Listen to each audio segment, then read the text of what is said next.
James Stewart as the sick shooter.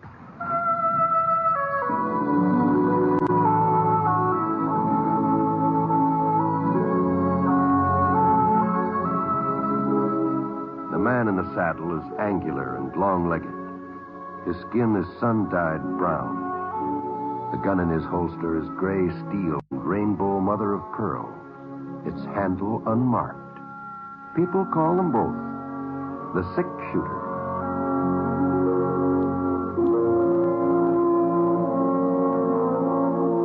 The NBC Radio Network presents James Stewart as the sick shooter, a transcribed series of radio dramas based on the life of Britt Ponset, the Texas plainsman who wandered through the Western Territories, leaving behind a trail of still remembered legends.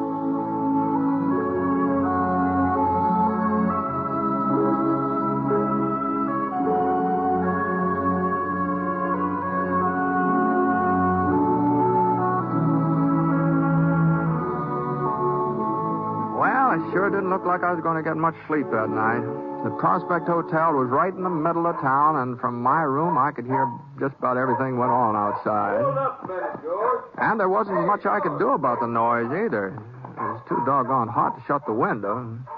The sun had been down for a couple hours, but there wasn't any breeze, and my room being on the second floor, well, the heat just seemed to sort of hang there.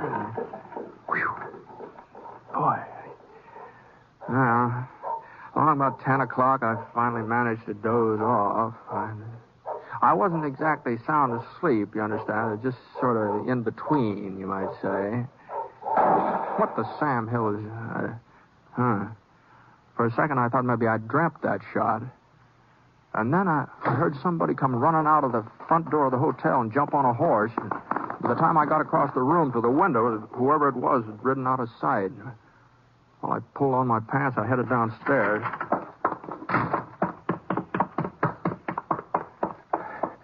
I was the first person to reach the lobby. Sid Tucker, he was the fellow who owned the hotel. Sid was standing behind the registration desk, hanging on with both hands. Hey, what happened, Sid? He opened his mouth to give me an answer, but the words just didn't come out. And he started to teeter a little bit from side to side, and then he toppled over. And when I got around behind the desk where he was lying, I saw the pink stain across the front of his shirt. It was getting redder every second. Anything wrong here? I thought I heard a shot. Britt?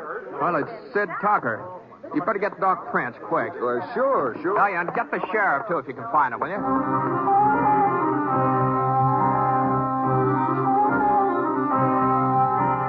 I managed to carry Sid into the dining room, laid him out on the table.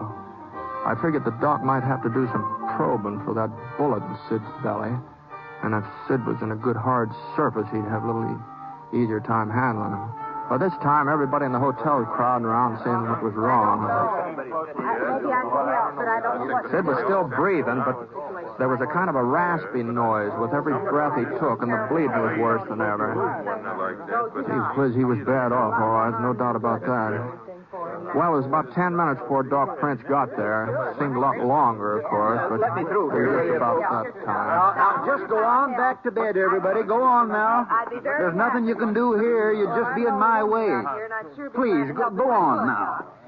You stick around, Britt, if you don't mind. What? Well, I might need somebody to help hold him down. Oh, sure. Sid's going to be all right, ain't he, Doc? Well, I haven't even had a chance to examine him yet. Oh, now, come on, folks. Outside, please, outside. I'll let you know what his prospects are as soon as I find out myself.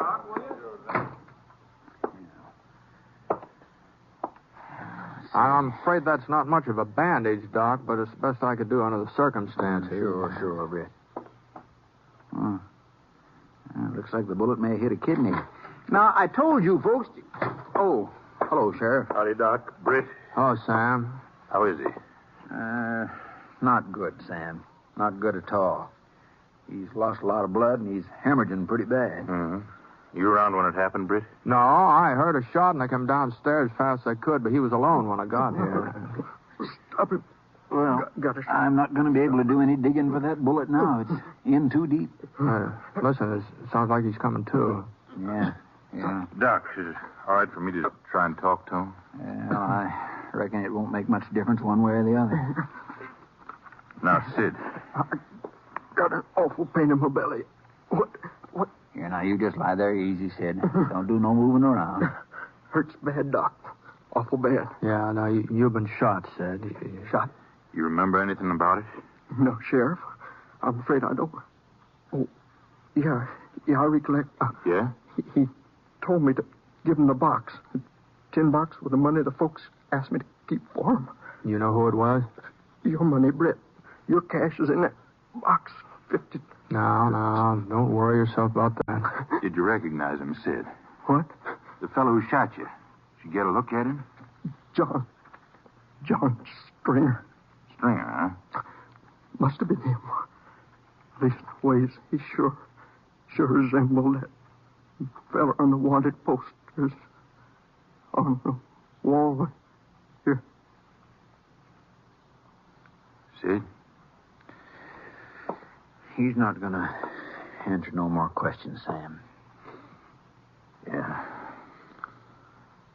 You think it was Stringer, Sam? Well, could have been. I didn't know he was in these parts, but it's a kind of hold-up murder he's pulled before. Yeah. Guess there's only one way to find out for certain. Let's go, Britt. What? Pick up his trail if we can. Yeah, but, You'll come with me, won't you?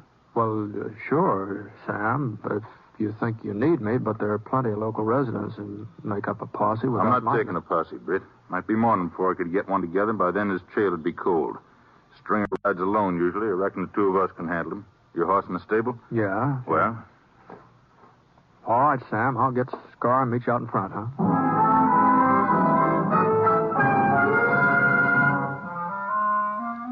I'd heard about Johnny Stringer. He'd killed his first man when he was only 14 years old, and they said he'd managed at least one more every year since. He's still young, though, 21, 22.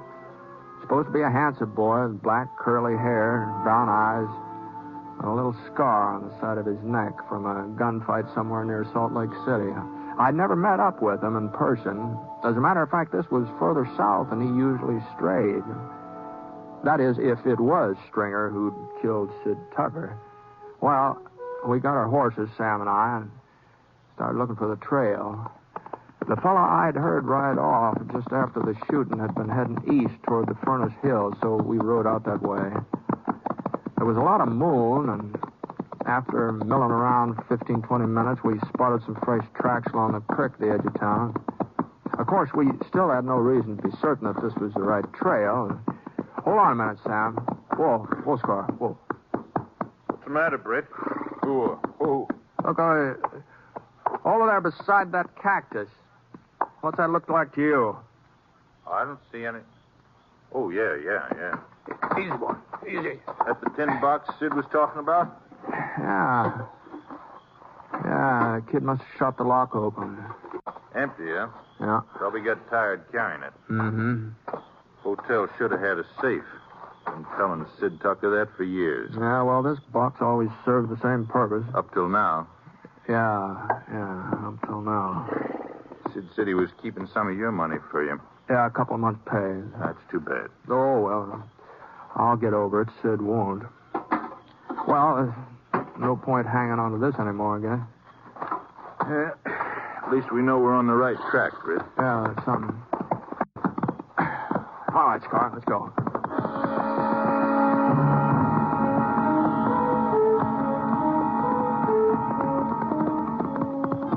Well, he had an hour's head start, maybe more.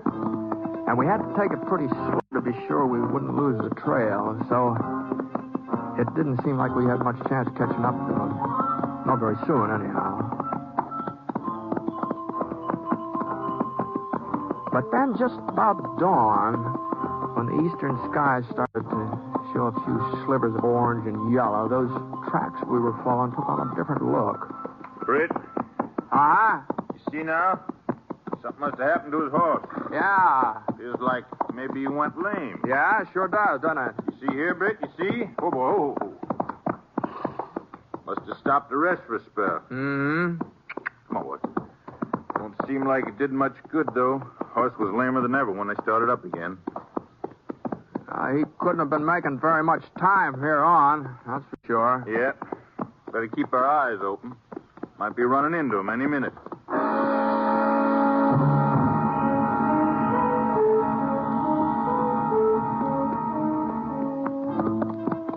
We were in the Furnace Mountains now, and the sun was coming up hot. Oh, this is going to be another scorcher, all right.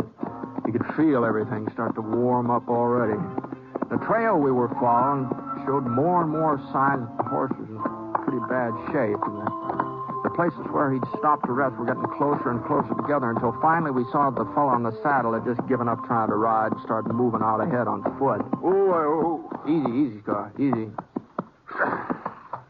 Might as well leave the horses here, Britt. You can't be much further now. Yeah.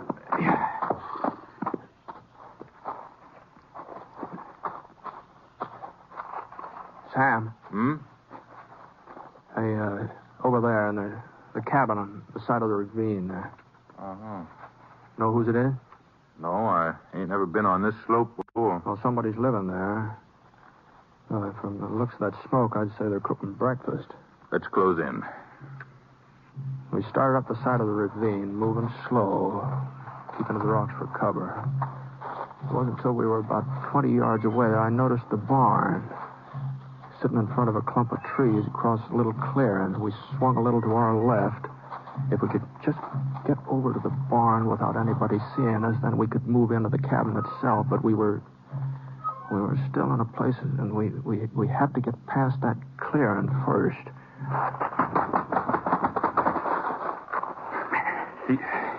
He ain't spotted us, Britt. I guess not. If he's really here. Look at those tracks leading into the barn. Same horse we've been following. I'd stake my life on it. Yeah, they do look kind of familiar. Best thing we can do now is rush the back door to the cabin. If it's unlocked, we can be inside before he even knows what's happened. If it ain't, we'll have to shoot our way in. All right, Sam. You're calling the turn. It was about 30, 40 feet from the barn to the cabin itself. Sam rocked back on his heels, and he gave a lunge forward. He was a big man, but he sure couldn't move plenty fast. All I could do to keep up with him. The back door was unlocked, all right, and we charged inside like a couple of Texas steers. Get your hands up. Get them up quick. Careless. Well, who are you? Who are you? What are you doing here? Why'd you break in like this? Well, now, we don't mean any trouble, miss. Then why did you come? Well... You think to rob me, no? Well, I have nothing to steal. You have picked the wrong cabin, senor. Yeah. Sort of looks like maybe we have.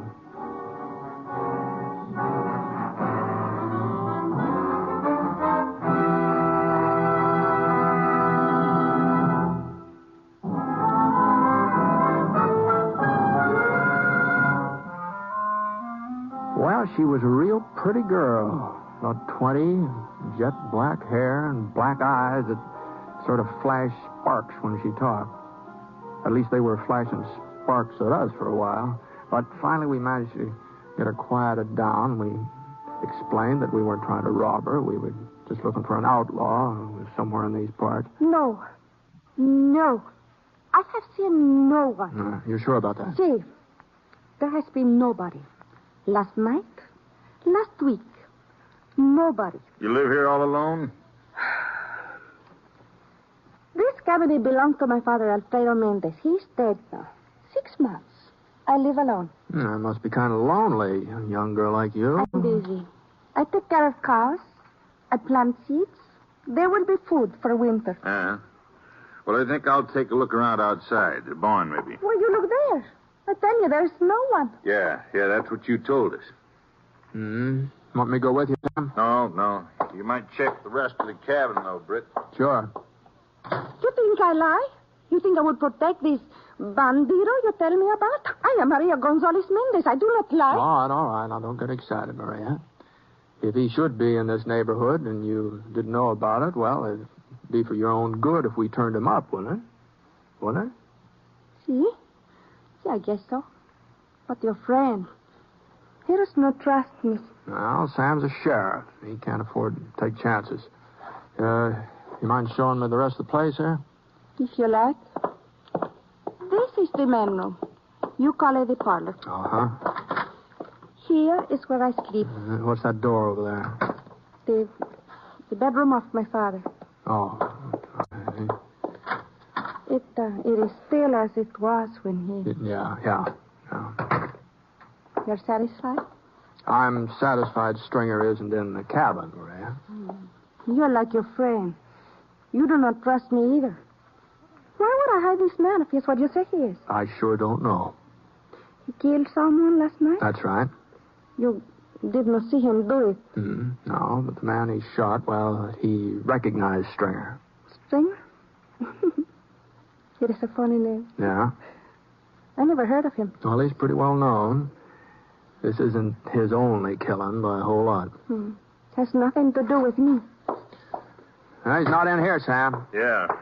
Well, he's not in the barn either. But his horse is. What? No, senor, no. It is my horse, the one you saw. I suppose you've been riding him all night, huh? I do not know what you mean. Well, somebody's sure been giving him a workout. They even rode him after he went lame, too. Now, why don't you start telling us the truth for a change? How about it?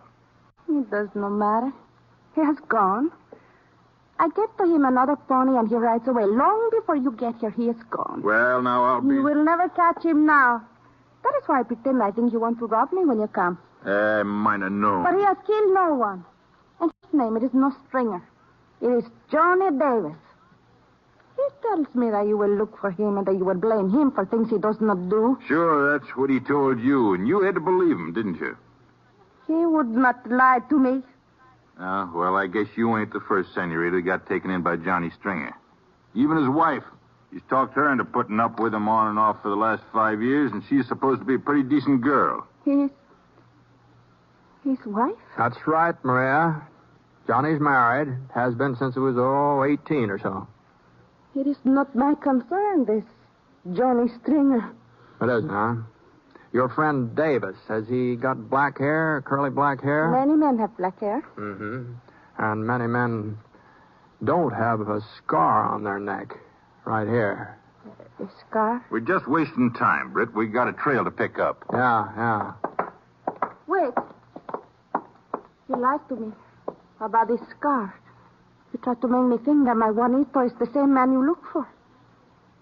You lie about him. I told you the truth, Maria. But he could not be married. No, it is not so. He's promised to marry me. How long has Stringer been staying here? No, senor. He's not Stringer. His name is Davis. Johnny Davis. How long has he been here? 2 weeks. He stays in my father's room 2 weeks. I find him with a bullet in his leg. He's hurt. I make him well. He says he loves me. Yeah. He goes yesterday to arrange for the wedding. He couldn't marry you, Maria. If he did, it wouldn't be a real marriage. No, senor, no. He says he loves me. It is so I feel it in my heart. If he does not have love for me, I would know. Britt, Yeah? he's got a fresh horse. We'd better get moving. Yeah, sure. Come on. Here is the horse, senors. What? The man with his car, he has no horse. Where is he, Maria? You try to fool me that he is married, that he has a wife. You make this up to fool me. Where is he? The barn. But I already... The loft of the barn, that is where he hides, the loft. Now I have told you the truth. You must... Yeah? You must tell me the truth about Johnny. There's no reason to fool me any longer. You must tell me the truth. But it is the truth, Maria. All of it. And I'm sorry. You ready, Britt? Yeah, I'm ready. We walked outside. We didn't draw our guns. We just strode along as though we were going to go right past the barn. And when we got even with the door, Sam nodded and we took a couple of quick steps and pressed flat against the building. Stringer? We know you're in there. Stringer! Sam waited a minute or so, and then we started inching toward the open door.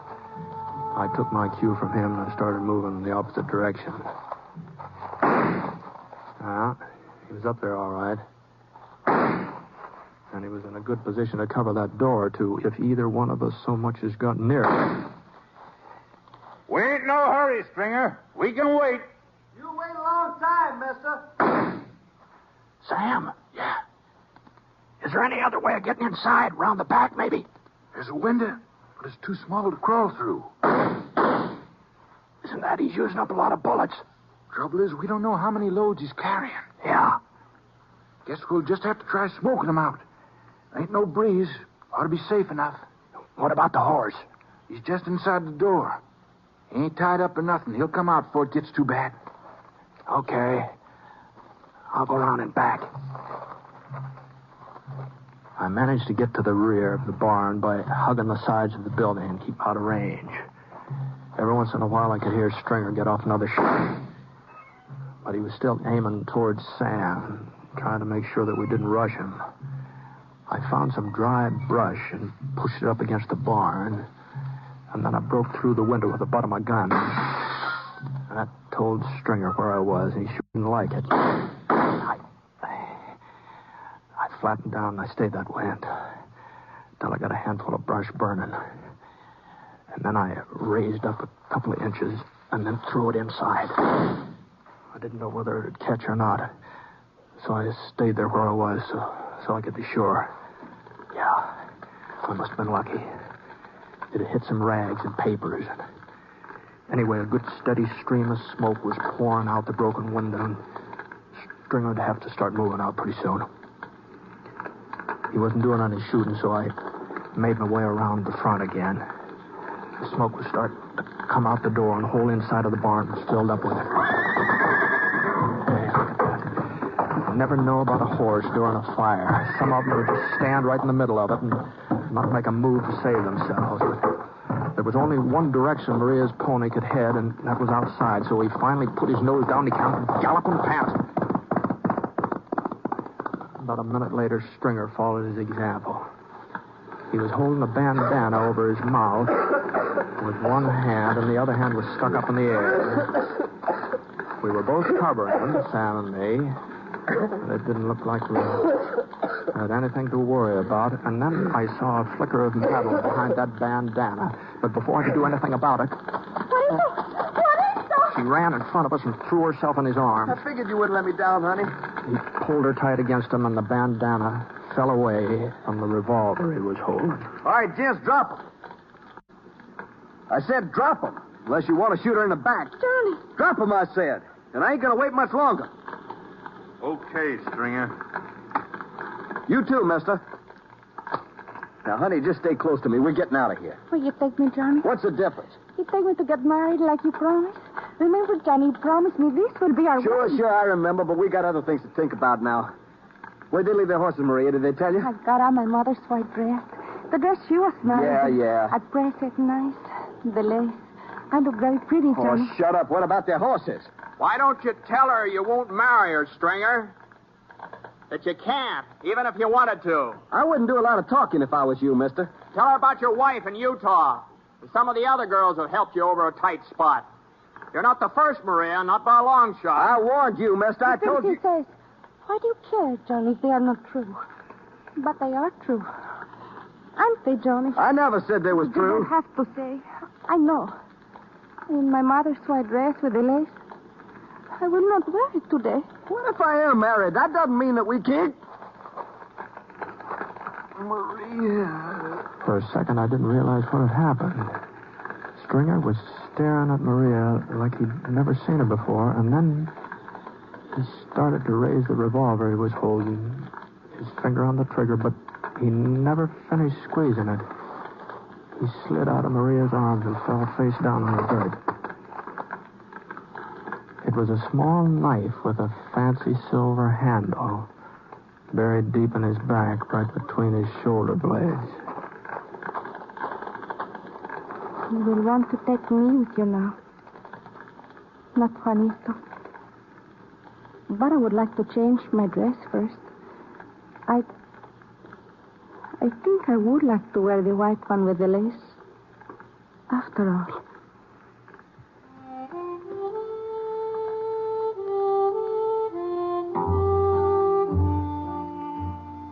Well, we waited around till we were sure the fire was out, and then we took Maria back to Prospect. I don't know whether what she'd done was murder or not. Stringer was holding a gun on us. Maybe she saved our lives. And he sure had it coming to him. There wasn't much doubt about that. I gave Judge Ricker a statement, and then I left Prospect. I guess if there was a trial, Maria must have come out of it all right. At least I hope so.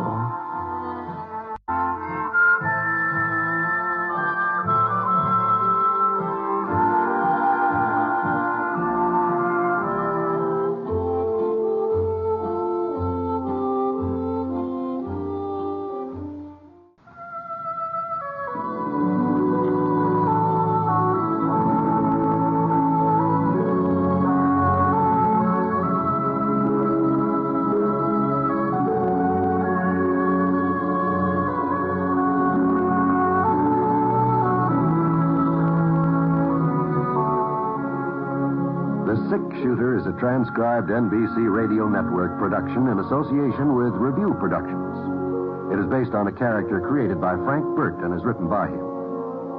Mr. Stewart may currently be seen in the Universal International picture, The Glenn Miller Story. Others in the cast were Virginia Gregg, Harry Bartell, Parley Bear, Joel Cranston, and Barney Phillips. Special music for this program was by Basil Adlam. And the entire production is under the direction of Jack Johnstone. All characters' incidents were fictitious, and any resemblance to actual characters or incidents is purely coincidental. Well, by the way, you'll be interested in knowing that the six-shooter has been chosen for broadcast to our men overseas through the facilities of the Armed Forces Radio Services. This is John Wall speaking. Here an address by President Eisenhower, next on the NBC Radio Network.